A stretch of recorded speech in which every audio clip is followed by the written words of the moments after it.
Welcome to this video training course. I'm going to lead you step by step on how to enable the automation rule in Aweber.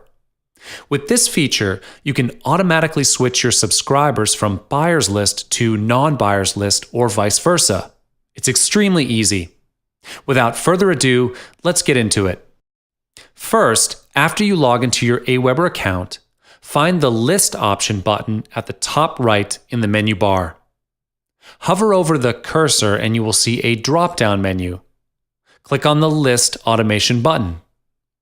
When you are on this page, you will see there is a drop-down menu at the bottom above the Save Automation Rule button. As you can see, there are 4 options here in the drop-down menu. Choose the action you would like to activate. You are able to switch the current list subscribers to another list when they unsubscribe from the list.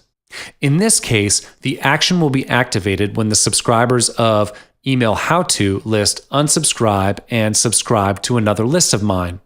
Once you've done selecting the action and list, click on the Save Automation Rule.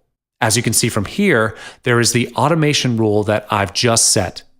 If you do not want this automation rule to take action anymore, you can just delete it. Just click on the red cross button and click Yes.